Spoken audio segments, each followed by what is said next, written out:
Welcome to Tales from the Waystone, the Interlude We Became. We are your hosts, Will and Phoenix. Let's get into it.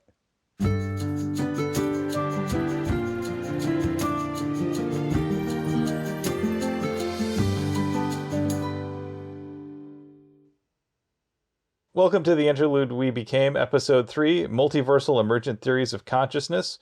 For this episode, we're going to be covering chapters 6 through 8 of N.K. Jemisin's The City We Became. So come along with us on our magical mystery tour of Lovecraftian New York City. All right, so before we get too much further, let's get the content warning out of the way. While this book is a lot of fun, it features frank discussions of race, gender, and sexuality in contemporary America from the perspective of marginalized communities. It's important stuff, like with a capital I, important stuff. And it is worth learning about. It also uses what famed Premier League broadcaster Arlo White would refer to as fruity language. If you can handle that, we hope that you give it a listen. As always, we assume that you have read the associated passage, or at least don't mind spoilers. Naturally, we also want you to be kind to yourselves, one another, and the creators of the worlds that we love exploring. And then, of course, say it with me. We are in no way affiliated with N.K. Jemisin or her publisher, Orbit Books. All right, and now it's time to get into our book discussion. We lead things off with Chapter 6, The Interdimensional Art Critic, Dr. White, with another visit to Bronca and the Bronx Art Center. Oh boy. So our cast of characters here are Bronca, Jess, who was the experimental theater director we met last time, Yijing, who is, well, sort of Bronca's favorite frenemy. Her foil of sorts. And then we've got Vanessa, who's the youngest member of their staff. She's from Jersey City. She's young. She's half Portuguese, half black, and also is very online savvy. And then we have our antagonists, the alt artistes, who are a group of basically 4chan provocateurs who try to attack Bronca and the city with some eldritch artwork. I have to say, the way that the enemy is portrayed in this book, the antagonists, they're just so well done and so uniquely done. I don't think I've read any other works where the weapon of choice is almost like a sentient, malevolent painting. Yeah, they use this painting called The Dangerous Mental Machines as a way to try and trap Bronca. She's saved here by two people, Vanessa and Yijing. Vanessa, who is also strangely affected by the painting, which is something that will, I think, bear fruit later on. Pay attention to that. And then there's also Yijing, who recognizes that this is how H.P. Lovecraft referred to Asian people. It was his way of dehumanizing them, because this will not let you forget that as much fun as tentacles and Cthulhu are, H.P. Lovecraft was a virulent racist. Yeah. No two ways about it, and I think it's something that everyone who enjoys Lovecraft's writing has to reconcile at some point. You have to recognize that, yeah, there's a reason that his works are not the most welcoming, and part of it is they are things where he viewed literally any non-white people as subhuman. What were his views on women? He didn't. I gotta say, though, you said anyone who reads Lovecraft has to reconcile that within themselves. I'm gonna put it out there. There are going to be people who don't see that as bad, wrong, awful, abhorrent, disgusting, what have you. And these are the same people who watch a show like The Boys and don't realize it's satire. Yeah. And I think our alt artists are examples of that. They kind of live to be edgelords, and they're sitting there hanging out on 4chan all the time, trying to provoke responses more than actually do anything meaningful. They really care more about the clicks and the views. They're a troll farm, essentially. So, are you saying that Strawberry Man Bun is something akin to Homelander. Yeah, yeah. All he cares about is getting people to respond. Although I'd say that there's actually something even more insidious about him than that. Like, he's definitely a Bullshit artist. He strikes me as someone who uses ironic racism as a veil for actual sincere racism. You oftentimes see this where someone will make a terribly racist joke and they'll say, "Oh, this is just a joke. I was making fun of the racist," even as too many people see it as an endorsement. And there's a very real chance that if that's all that someone is relying on, they're actually secretly enjoying that part too. racism, homophobia, what have you. One thing that I have noticed is kind of common in a lot of books, a lot of media, a lot of narratives is putting that massive lampshade on the person we're meant to hate. It happened to him in The Name of the Wind, where he's a sexist Ashhole. And then we even see it in things that are much more wholesome media, like Heartstopper, where the person that we're meant to dislike is pretty much over the top homophobic and laughs it off as, oh, I'm not being homophobic. You know it's a joke. Yeah, that sort of, oh, this is just for the lulz. I don't really believe any of that. But I also don't mind hurting people for the sake of the lulz. Mm-hmm. One of the things I also notice here is they hide their bigotry under a veneer of irony and respectability with things like concern for the canon artists like Picasso or Gauguin, even as both of these famous male artists were pretty terrible to women and people of color. Picasso is famous for stealing many of his art styles from West African people, and Gauguin was something of a pedophile who also gave a whole bunch of brown girls chlamydia. Be careful of who your heroes are. And I think there's also respectable academia has a way of gussying up the images of certain people. And it's important to think about who those people actually were within the context of their time. It's important to think about people in the context of their time and also what those actions actually represented. Many times, academic writing and discourse and criticism has a way of papering over the real people that actually did these things and just focusing completely on the art. I'd say when a textbook is given all of 3 pages to summarize the achievements and impact and life of an entire human being, the impulse to only show the good parts is strong. And depending on the views of the people writing the textbook, editing the textbook, in charge of distributing the textbook, you may or may not get an accurate picture based on that summary. Absolutely. That summary lacks a lot of context. It allows you to view people through the lens of just their high points. Christopher Columbus. Yep, exactly. I think the important takeaways from this interaction really are the people in charge of the art center, Bronca, Yijing, Jess, even Vanitza, all have high standards for the quality of art being shown in their gallery.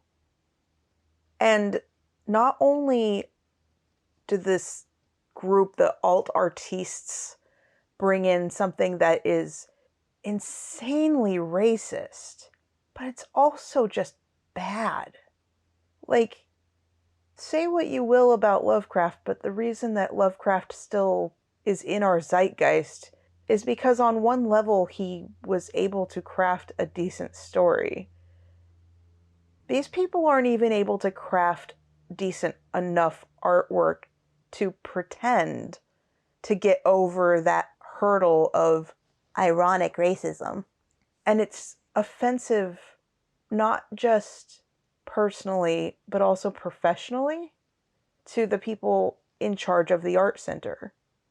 And as someone who has experienced that offensive to my craft, where it might not be offensive to me personally, kind of dichotomy, that in itself is enough when you have someone who's obstinate trying to Dunning-Kruger themselves into a higher position and using their whiteness in a environment that is non-white as like a trump card almost. Because if you say no to them, they're just going to cry reverse racism and then gather a flock of violent white supremacists to threaten the lives and livelihoods of the people who are there trying to make a living, trying to promote good art, trying to help their artists in residence. Because one of the things that we learn is that even as the center is effectively a creative space, for many people it is also their de facto living space as well. And it's something that Branca in particular is very protective of. Because it is a safe haven for many of them. And even as she knows that officially they are not people who live there, it's not zoned for residential, this is the only place that a lot of these people have. And so she takes that very seriously. It's not just an aesthetic calling for her, it's a moral calling. And so there is real reason to be afraid of these artists that have come in ostensibly for the racist lulz.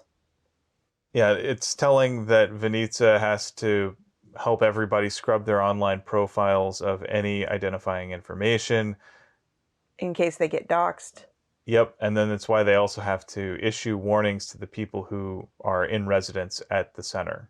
And so they stay late enough where Venitza no longer has an easy way to get home. The transit is pretty much done for the night, and Branca offers to take her home. Branca and Venitza have a pretty sweet relationship. Branca sees a little bit of herself. Venitza represents the person she could have become if she'd grown up in a different world.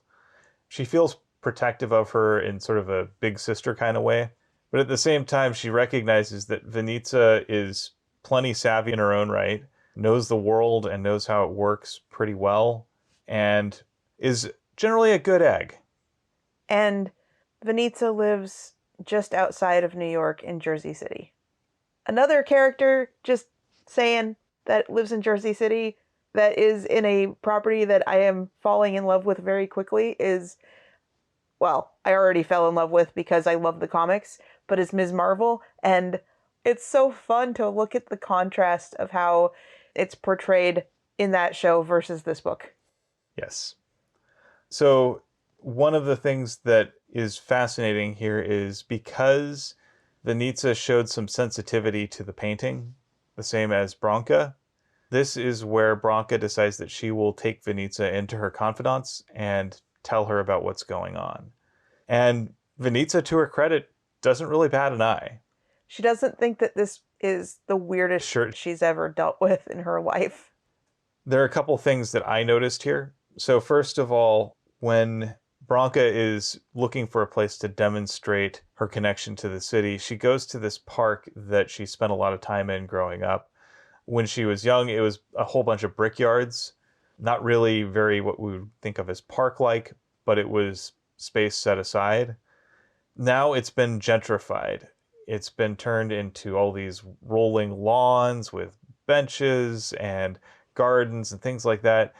But it's pretty clear that it's not a space that is welcoming and relaxing for everyone because the police will hassle anyone who they think doesn't belong there, namely people of color who might be making the local white folk uncomfortable. If you ever find yourself being the local white folk that want to call the cops on the local not white folk, How about not? how about just smash your damn phone on the ground? It's a much better use of your time. But I think there is something important here when we see urban development plans or redevelopment plans. who are these meant to attract, and who is supposed to feel comfortable here, and at what cost to other people? Because oftentimes that cost is not negligible to marginalized communities. Same thing actually happens at Pride a lot. Pride tends to be welcoming to mainstream white queer people and does not always appear to be welcome and open for Black and brown people. And it also tends to be a little bit ableist. So, just one of those things to think about in how, even if you think of yourself as someone who is not racist, who is welcoming, who is trying to provide a safe space for marginalized communities, it is a big responsibility, and you do have to think of all parts of the marginalized communities and not just the ones that look like you. So one of the things that Branca calls out in the Alt Artistes is that they look like the sort of rich NIMBY types who live in the richer parts of the Bronx. They've been there for a long time, so they have a connection, but it's in that not in my backyard attitude. They are all for history, but they don't want anything ugly. They don't want to deal with the realities of poor people, that people have to have places to stay, to live. So it's easier to call the cops on someone that they presume is without a home in the park because they're blocking out the sight lines, they're leaving a mess or what have you. Instead of trying to provide actual housing solutions, they just are taking away whatever people have been able to cobble together. It's one thing to want a clean park where you don't have to deal with refuse or people camping out. But if you're not willing to do the work to give people an actual place to live, you're going to have to accept that that's what's going to happen.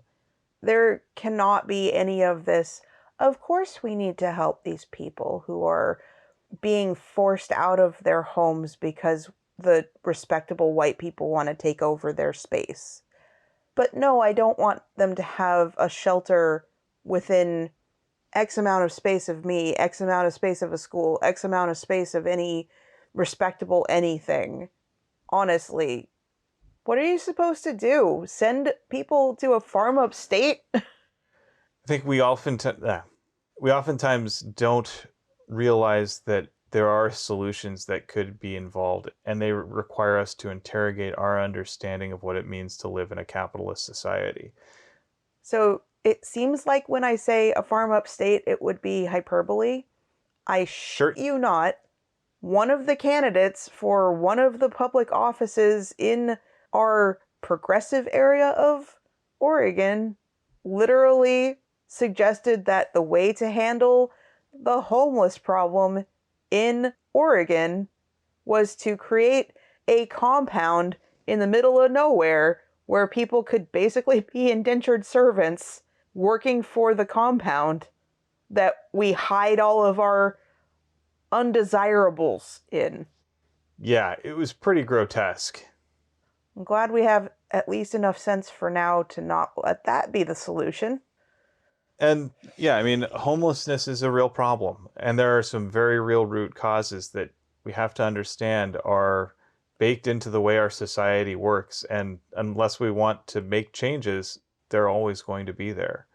Unless we want to accept letting that abandoned mall turn into a homeless shelter, and one that we don't exclude people from for substance abuse or being queer. Heck, I would actually go even further. Shelters are stopgap mechanisms. What they really should be doing is providing actual permanent residence for these people if they want it. I agree. You know, whether that is building tiny house villages or converting abandoned malls into effectively free apartment buildings for those who need a place to stay, where they can have a permanent address if they so desire. You're going to see people camping out in parks, in freeway underpasses, and in all sorts of places that people might find unsightly. But if they don't have a place to stay, that's what you're going to get because people have to live somewhere. And as a society, we owe them that much. So another thing that I thought was interesting here, and this is more of a cool thing as opposed to a critical thing, when Bronca is connecting with the city and communing with it, she falls into sort of this song and dance of her people. So the thing to remember is that she is Lenape. She is an indigenous person.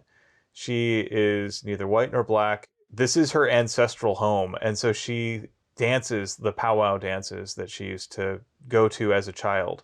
She dances for the clubs that she spent time at when she needed a safe space as a young person, when she was exploring the queer part of her identity. All of these connections are expressions of joy for her. So when she is able to flex, she does so proudly and with a little bit of cheekiness. I think that's pretty powerful there. She likes who she is. She knows she's not perfect, and she also knows she doesn't have to be. And we also get a bit of an explanation here about how this whole thing works. This whole thing being an avatar of the city.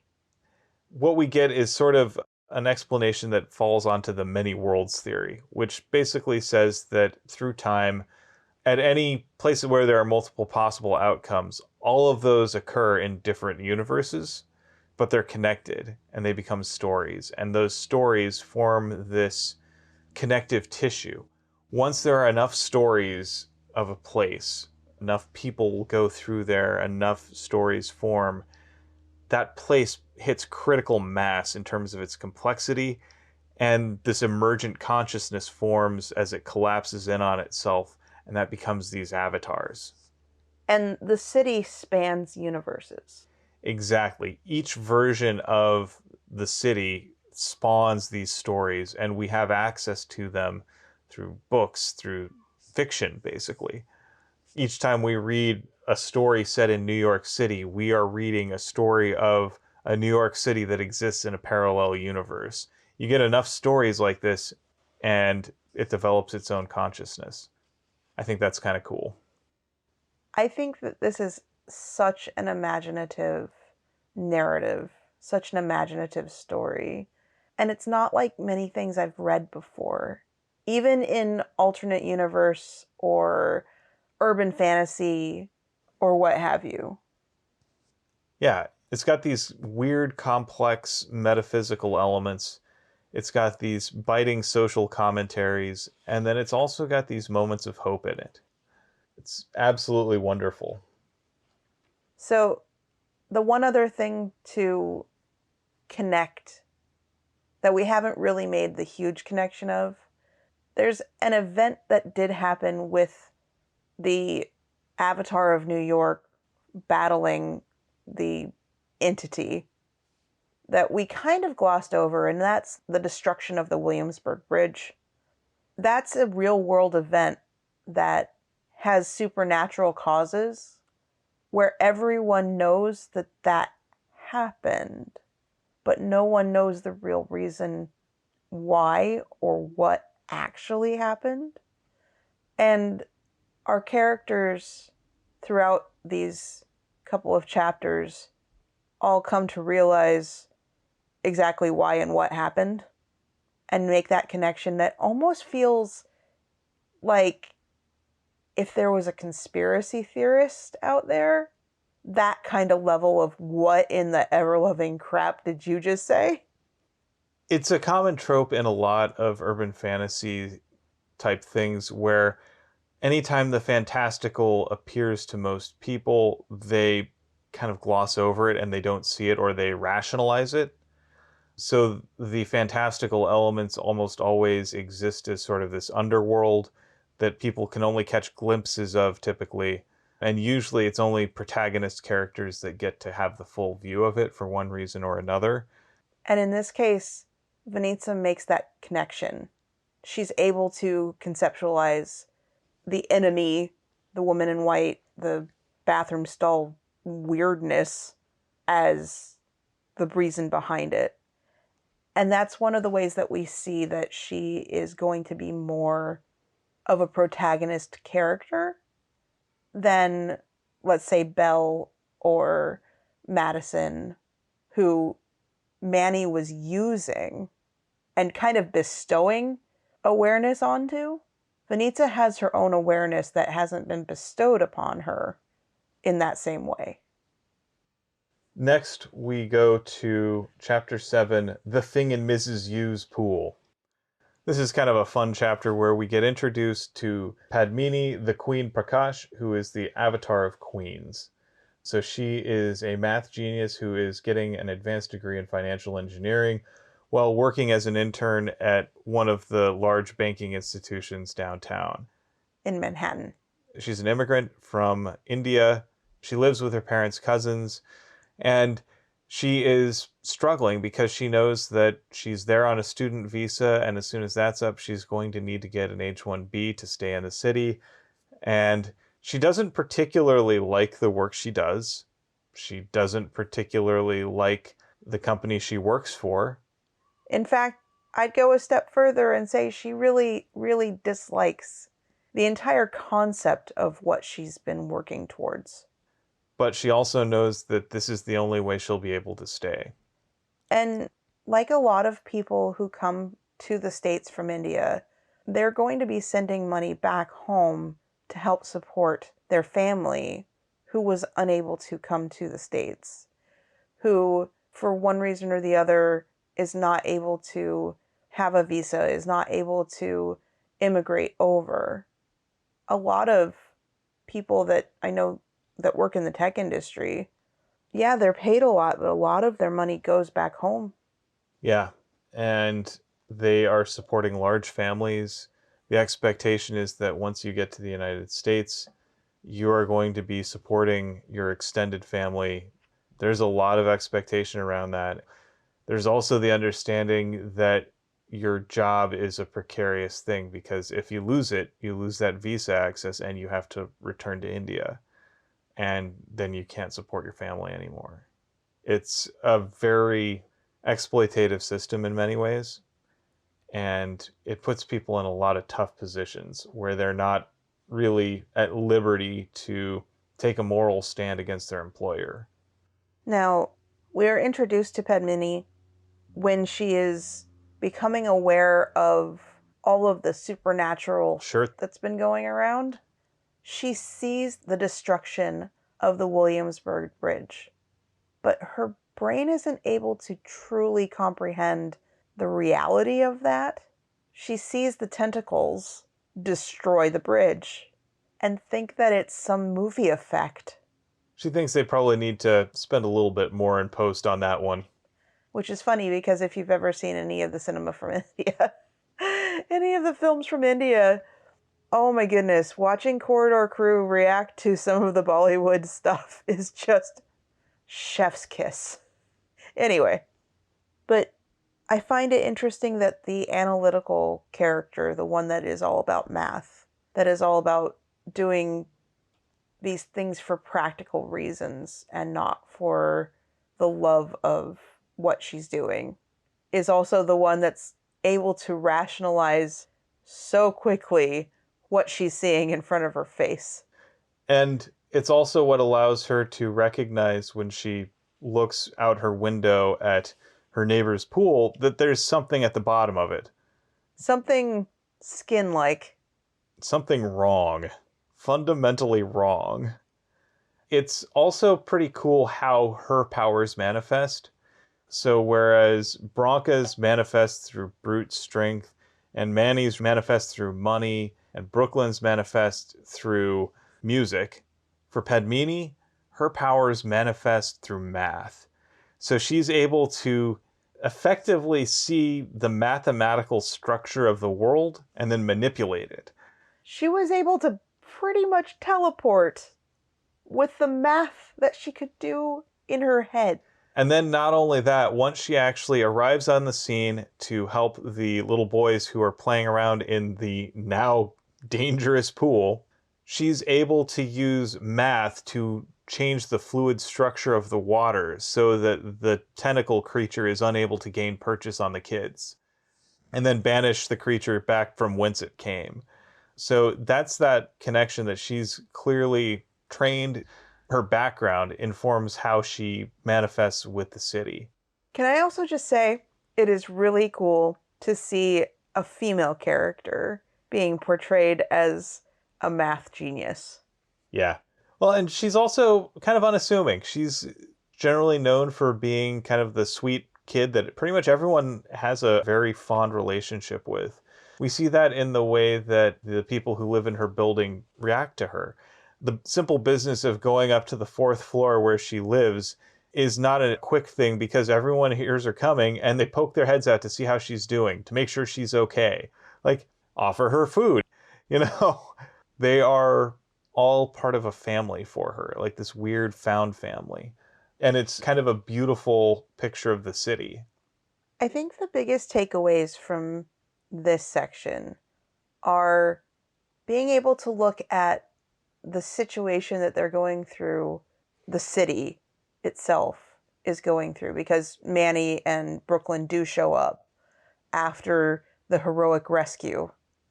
Mrs. Yu and Auntie Ashwarya, who is Padmini's parents' cousin, are not from the United States originally. Culturally, they have been raised in societies that believe a little bit more in the supernatural, that have more spiritual connections. So, one of the things that I noticed here in particular is they were going for both pantheist and animist traditions. So, you've got the pantheist tradition where there's sort of a god in everything, and the animist tradition where everything has a spirit in its own right. Is one of those, I'm cards on the table, completely ignorant, one of those more Buddhist? So, animist is more Shintoist. Okay. Shintoist, Taoist. So this is something that you see where like there are these little sort of house spirits and house deities and very minor gods. Like there are gods of literally everything. And they embody concepts and places and creatures, and they're just like you and me in that they have wants, needs, desires, and they do the best they can. They fight for the things they care about. And so when Manny and Brooklyn explain what's going on, it's notable that Mrs. Yu and Ashwarya don't really have too much trouble coming to grips with this. This is just another patron god of a city. The fact that it's Padmini is a little bit weird, But but it's the way it's weird that someone you know won the lottery. right, it's not weird as in, well, that's not possible. It's weird as in, huh, it's you. It's improbable, but that's about it. And so both of them, both Ashwarya and Mrs. Yu, encourage the three boroughs to fight for themselves, to defend their turf. To defend one another and to take care of one another. Their response is, well, yeah, obviously you have to defend the city. This is your responsibility. Right. It's not, y'all are crazy. This is a framework that makes sense to them. And we get a little bit more about Manny and Brooklyn as well that I think is pretty revealing. So Manny has this vision where he starts seeing himself as the city, and he kind of tries to take on the role of the primary. And he effectively blacks out because it's out of his power. It's not something that is meant for him, and he gets cosmically slapped down for it. But this is also where we start seeing him fall in love with the primary. Yeah. He starts to realize that no, I am not the primary, but I am going to help the primary. I am going to defend the primary with my life. And we also see him making peace with the person he used to be. I think my interpretation of him is he's kind of like Stringer Bell in The Wire, in that he presents this very cultured demeanor to most people. He's educated, he's intelligent, but he's also ruthless, and he will hurt people to get what he wants, what he needs, if he thinks that's what the situation demands. He can be calculating, he can be manipulative if he needs to be. And this is a part of himself that he is kind of running away from. We find that him going to grad school is him attempting to turn his life around to build a new version of himself. But he can't escape who he used to be. And even as he is becoming this new person as Manhattan, that part of him is still a part of him, and it's something that he can use as Manhattan in his quest to defend the primary, that it can find purpose in his love for the primary. The other thing is that when he kind of has that cosmic awakening, the thing that I took away from this is that even though the boroughs make up the city, they are not the city any more than an engine is a car. It's a part of a car, but it is not the car itself. So, in trying to assume that role for everything, it ends up backfiring a bit on him there. It's hubris that he pays for, but it also is humbling for him. There is another little bit in here that's interesting to me, but I can understand it. So, socially speaking, I cannot go up to somebody who I think might be mixed race and say, "What are you?" That's rude, it's awful, it's racist, it's just no. I don't care. You don't do that. If somebody wants to tell you their heritage, fine. But you don't ask that question. That is a horrible, horrible thing to just go up and do.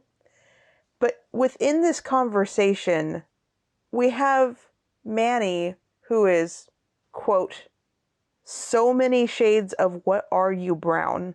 He responds, "I'm just black. That's really what I am. That's all that it matters." Which is true, because he says that that is what he is. That is what he is. You just don't pry. But there's this acceptance of, hey, no one knows what I am. This is what I am. What are you? That is more socially acceptable amongst people who are in their own marginalized community. Now, I can't equate this very well with pretty much anything, except for within the queer community. Like, you can kind of do the same idea of a thing where you're like, okay, I can't really tell. Are you gay? Are you pan? Are you ace? Are you something? Like, I can't tell by looking at you. Are you non-binary? What's your gender? What's your pronouns? Blah, blah, blah, blah. Is a little more socially acceptable within the group.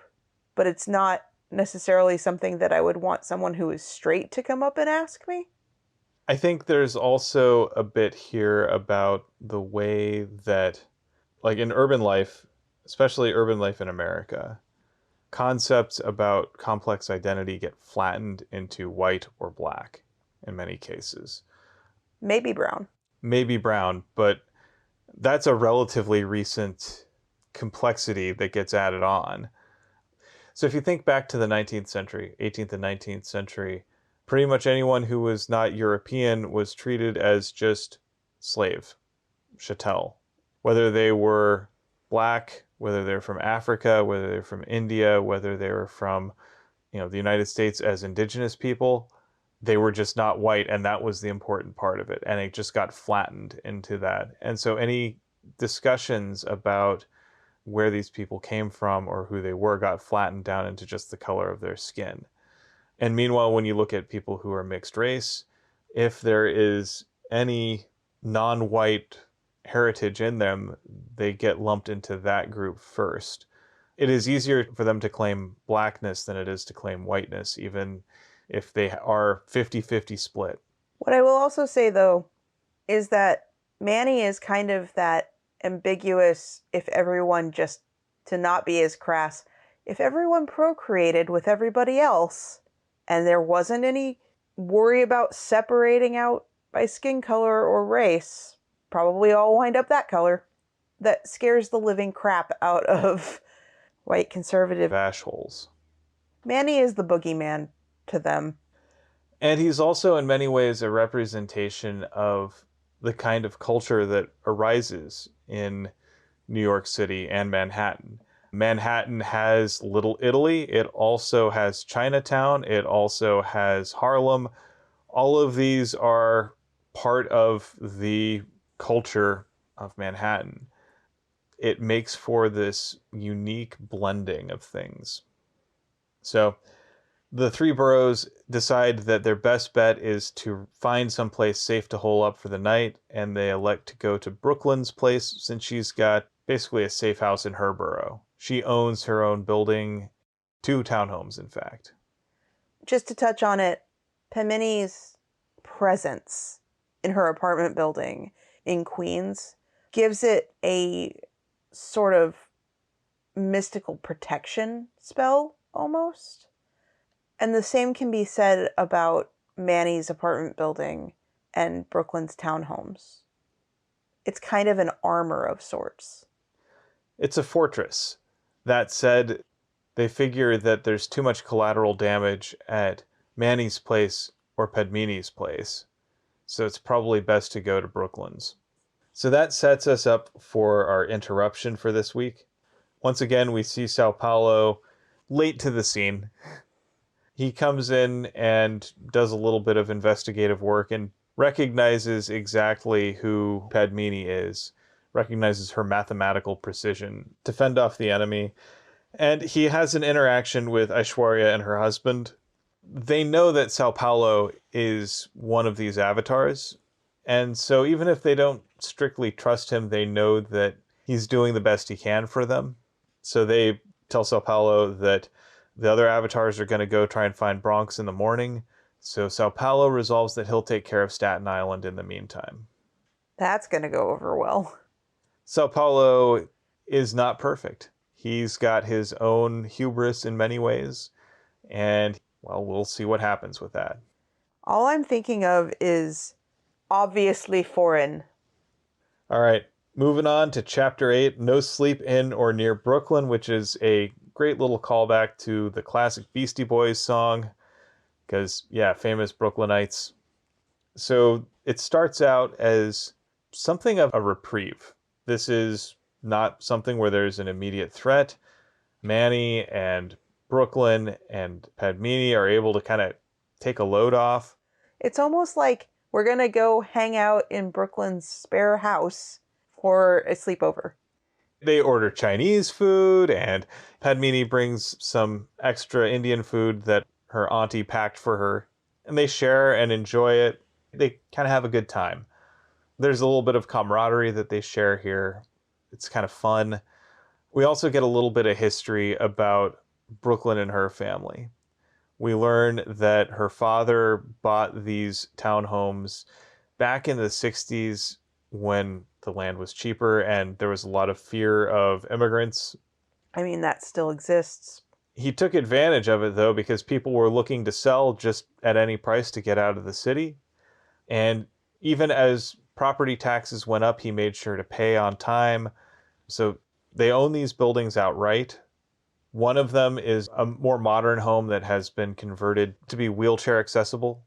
And the other one is more traditional, that Brooklyn leases out on Airbnb or something like that to people coming into town who want to have a historical experience. Something to note is that she's kind of being forced to keep that one in a more historical state because she did do the modifications for her wheelchair-bound father in the other one. They can't live in this one because her father can't get around in it. It's tough to get around something as simple as a front porch that has a whole bunch of steps up to it. There's not an easy way to fix that. They'd have to take the stoop out and replace it with a ground level entry. Or a ramp. It's just a simple fact. Sometimes it's easy to overly fetishize history. Sometimes history isn't as inclusive as we need it to be. Before Brooklyn goes to bed, she gets a phone call from her daughter, who is in the next building over. And they have this really sweet exchange where Brooklyn is fondly remembering being her daughter's age and staring up at the night sky. And then Jojo also shares that moment with her of staring up at the night sky. It's peaceful for approximately 3.5 seconds. Yeah, there's a spider. There's an otherworldly Lovecraftian spider. Several of them, in fact. And they seem to be crawling towards the house. Specifically towards the house that Brooklyn's family is in. Because she figured that her residence would be safe. And so she didn't have to go in and essentially re-up the protection spell. But that was a mistake. And also, because of the extensive modifications that she's made, it doesn't have the same connection to the land that the more traditional one has, that makes the spell a little more resilient. So the spiders are able to invade, and they kind of do this thing where they are as flat as they need to be to get through cracks in the walls or the door. Or the windows.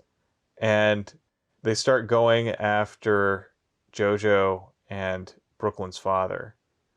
Fortunately, Brooklyn is able to realize what's going on here and lays claim to both buildings as places of power, as places of sanctuary, and drive them off.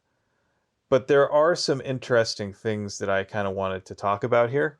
Again, we've seen that Brooklyn is connected to music. And I think one of the things that's notable is that her vision of Brooklyn isn't sort of this homogenous monolithic thing.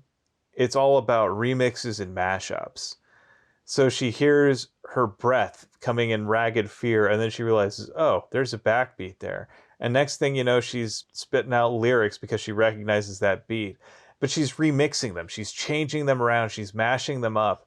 And I think this is the way that she views her city, her borough. It's got this element of cultural syncretism where it's not a melting pot where everything becomes just this bland mishigas, even as it comes from different places. It maintains the unique flavors of each group of people that come to live there. Rather than being a soup pot or a blender, it's each dish stands on its own but makes a complete meal. It's a charcuterie board. I do like that. Yeah, each of those elements are unique. It is a sampling of all of these disparate elements that, when brought together, form something new, and you can still recognize the distinctness within it. Instead of becoming homogenous, they become complementary. And I think that's really what you're seeing there. Is that difference between cultural syncretism versus cultural assimilation. And so that's how she embodies her borough in her music. It's that remix and mashup. And I think that's something that's really cool. Another thing that I thought was interesting is the conversation that Brooklyn and JoJo have about education. And we get the sense that JoJo is not really impressed by her mother, the former hip hop star, but is very impressed by her mother, the city councilwoman. She's very interested in her education. She cares about her education and her achievement within it. In a way that stereotypes would tell you otherwise. Well, and what we also see is how, like, her favorite teacher effectively got priced out of teaching in her district. And then got an offer to work for a private school for a larger amount of money so that she could actually afford something akin to her own apartment. I think this is a commentary on one of the ways that property values and housing prices end up disproportionately harming people of color. So as housing prices go up, teachers can't afford to live in their communities, and they get priced out and forced to move further elsewhere, either to go work for someone who will pay for them, someone who will pay premium dollar for their services, which are vital and are worth it, or they're forced to go live much further out, or they're forced to sacrifice and squeeze into tiny apartments with multiple roommates. And so we hear that Brooklyn is looking to try and build a housing program specifically for teachers so that they can afford to live on their own close to where they teach so that they can be part of their communities again. And we see that that's a cool idea, but it's something that she's got to fight for. So another thing we notice here is that even though Brooklyn's power isn't derived from her name on the deed, doesn't mean that the enemy can't use the power of the law to force her from her stronghold. Because we learn at the end that the deeds to both buildings have been transferred into the name of the Better New York Foundation, And now Brooklyn and her family have received an eviction notice. Yeah, they've made up some sort of BS claim that Brooklyn has not paid all of her taxes on the buildings. And her father's already contacted the city and been told, you have a week to get out. That is such a nightmare. Yeah. Well, and it's one of those ways that gentrification oftentimes pushes out marginalized communities. It's not that, someone has necessarily decided to go in and raise the values or whatever just by putting in a fancy donut shop or whatever. It's that donut shop goes in and then that raises the overall property values, which means that people who live in the area and who own their own property there still have to pay the property tax, which is based on the value assessment of where they live. And as those values go up, people get priced out of that. Like those property taxes are not negligible. And it can be the difference between being able to afford to live someplace and being priced out. And it ends up, like I say, disproportionately affecting people who are working hard to own their own place, but who come from a disadvantaged background. Yeah, I'm sure they absolutely would love to have a fancy donut place or a bougie ice cream shop or whatever, but they also want to be able to afford to live where they are. Right. It can't be at the expense of their lives and livelihoods. Exactly. But we got to keep an eye on that Better New York Foundation.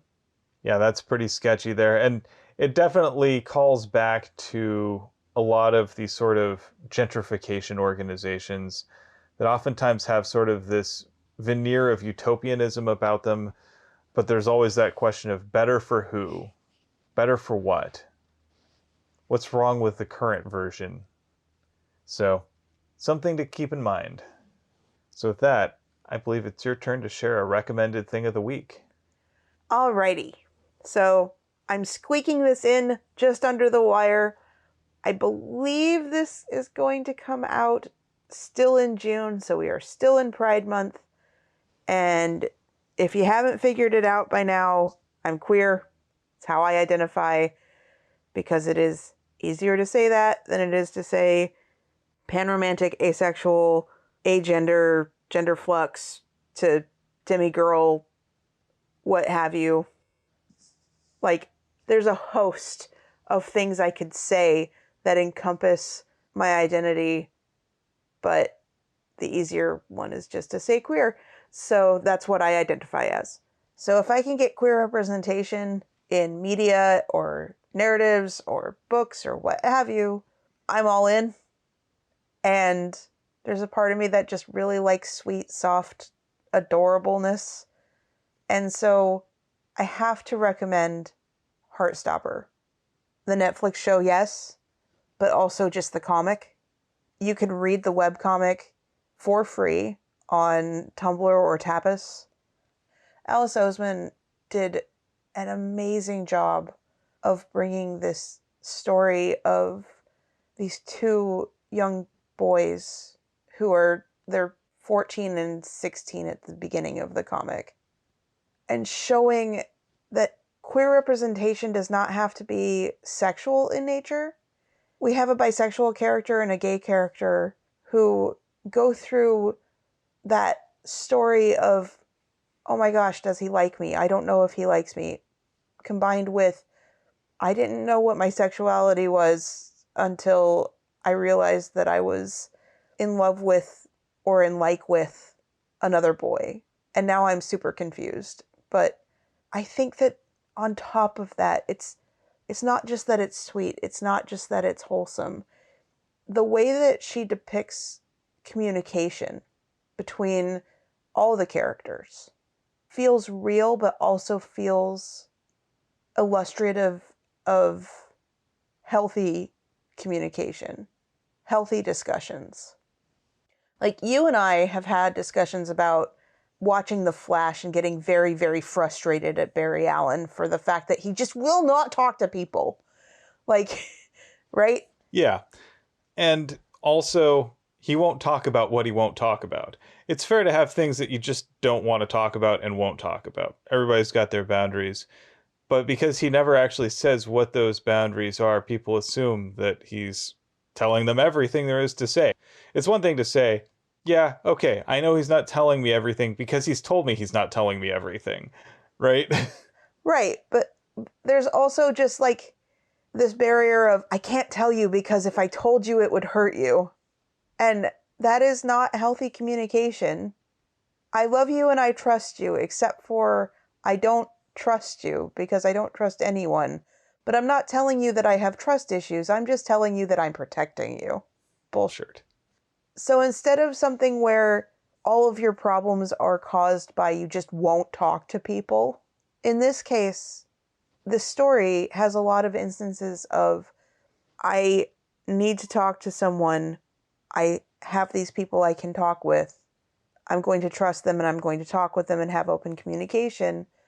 And then if there's something that happens that's big, that someone has a hard time discussing with a family member or a loved one or a friend, the friends that know about the situation encourage and support the characters through discussing big topics with people they were afraid to talk to. And there's no pressure to go faster than they're ready for, like coming out. It also recognizes that coming out isn't just this one monolithic thing. You're constantly coming out. New person, you have the choice of whether or not you want to come out to them. Parent, both parents, each parent, family members, you don't have an obligation to tell them your sexuality. And the comic makes it very clear that there isn't like an obligation to come out. It's all gentle and it's all with consent. Or if something happens where someone who is meant to be an asshole outs another person or shares information about another person without their consent, it is very clear that that person did something wrong. Like, you are told very clearly that that was incorrect behavior and inconsiderate and terrible. And then you deal with the ramifications of how that made the characters feel. I love the communication. I love the recognition of how to come to a good solution. I love the consent. I love the story. It's just wholesome and sweet and loving. It's loving between friends. It's loving between family. It doesn't shy away from characters who are in less than loving situations, but it shows how even if your family isn't so loving, your friendship group can be your support. Yeah, I noticed that when I watched the show with you, it took as much care to show the value of friendship and how important that can be in someone's life, just as much as romance. Oftentimes, in a romantic story, romance is the be all end all, it is the ultimate expression of love. But if we look at our lives, it's so much more complex than that. Romance is just one of the types of love that we need to nurture ourselves. And there are multiple ways that people can find that love. It can be through romance, it can be through friendships, it can be through familial love. Some people don't need romance in their lives or want it. They get love in different ways, whether that is through their family or their friends, but they still have those connections. And those are the things that are important. And it treats all of those as valuable. It doesn't demean one at the expense of the others or anything like that. Every type of love is celebrated. I love that part of it. I also love that when it came time to make the Netflix adaptation, the cast and the crew is all very representation oriented. Like, we have gay kids playing gay kids. We have teenagers playing teenagers. We have trans people playing trans people. The cast and crew are all diverse and they encompass all aspects of gender, queerness, love. They're like a little family. And even with the behind the scenes vlogs, where you can see that, you know, we've definitely got a focus on the two main characters, who are Nick and Charlie. All of the characters are treated well, even ones that don't show up on screen very often. And the same thing is true for the characters in the comic. Like, the characters are treated respectfully and not fetishized. There is a temptation almost to fetishize gay stories in comics or in fanfic. And this strays away from that so hard. It's all very sweet and it's all very gentle and loving without being like fake or saccharine or almost unrealistic. The show itself was geared toward a younger audience so that younger teenagers could find it to be accessible. There are shows definitely like Sex Education and other shows that do have queer representation and trans representation. I know Euphoria also has that, but Heartstopper is kind of chaste, but in a way that doesn't feel forced. It feels more accurate to my understanding of what high school was like than Sex Education would. As someone who, I didn't even know that asexuality was a thing when I was in high school, but I never really had that, like, wolf with the hard eyes and the tongue rolling out and the, you know, wanting someone for their ability to have sex with me or what. I don't know. Like, I never had that just like sexual draw to another person. And what I wanted was the romance. What I wanted was to be able to cuddle up on someone and to put my head on their shoulder and have them kind of look and go, what's going on? And you just go and say, I'm recharging. And I wanted the closeness and the care and the attention and the love and the romance. And that's really what I have wanted from a romantic relationship, even going forward as an adult. As a nearly 40-year-old, I'm looking at that and going, oh, relationship goals. And it's so loving and so sweet. And what makes it even better to me is that as a form of representation, it has also helped a number of people come out to family members. People have used the scene of one of the characters coming out to talk to their own parents about themselves coming out, about their own sexuality, and found it to be a way of helping their parents understand them. And there, in the comments of the comic, there are just so many people that are like, I wish I could come out to my parents. I wish that I could have this kind of loving relationship. I want this kind of experience in my own life.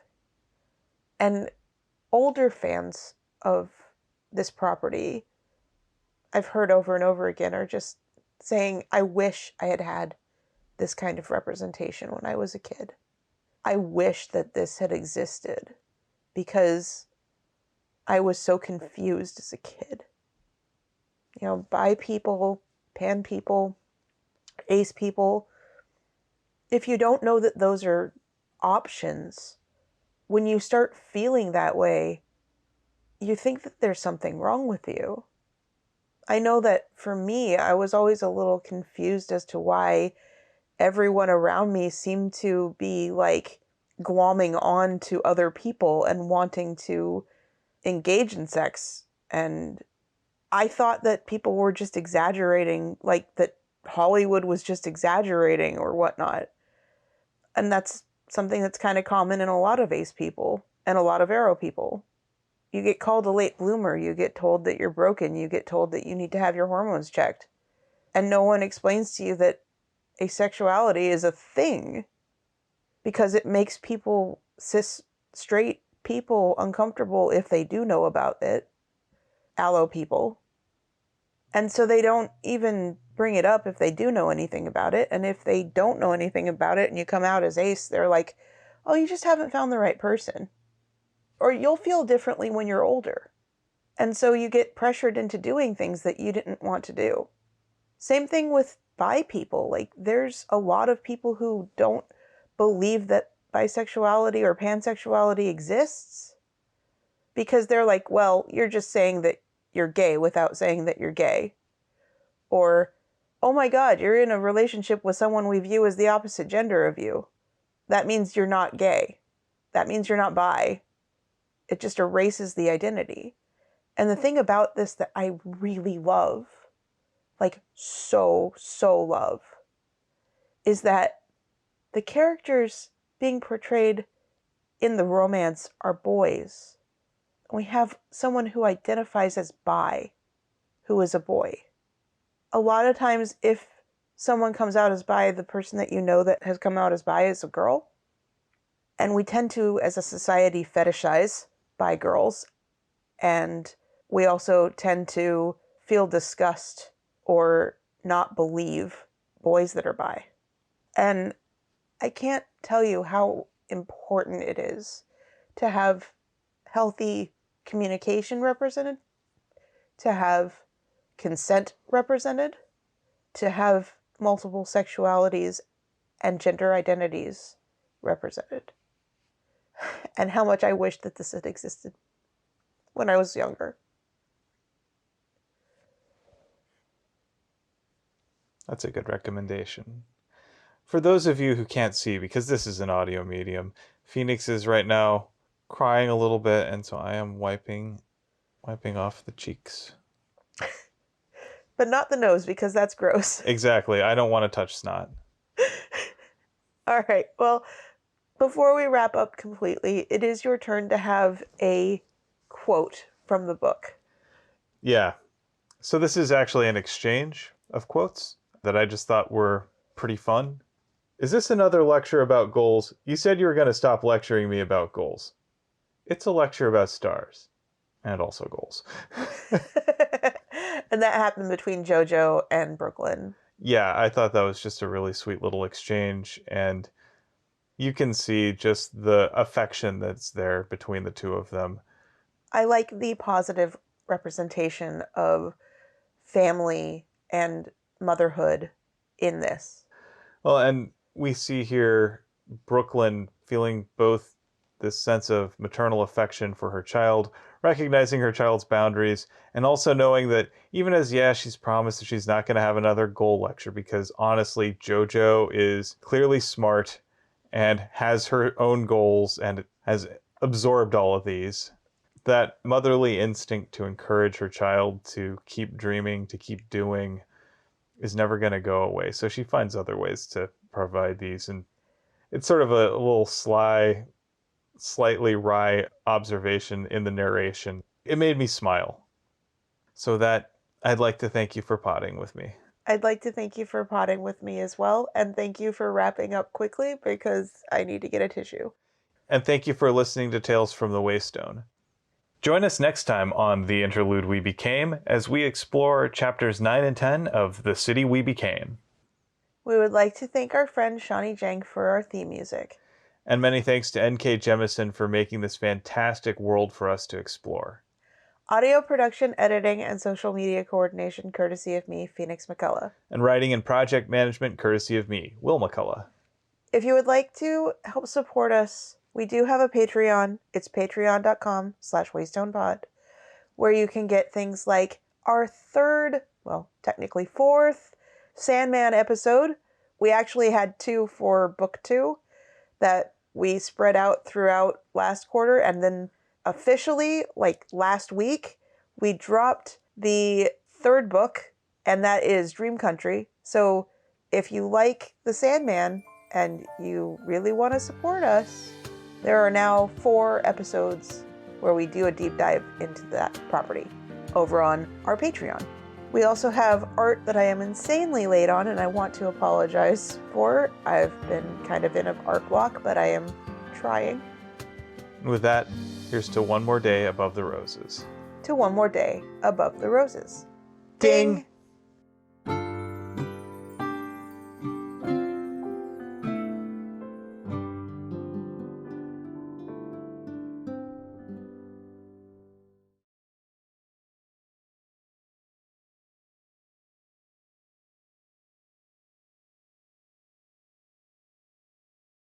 It also uses what famed Premier League broadcaster Alro. Yeah, I'm having a hard time talking.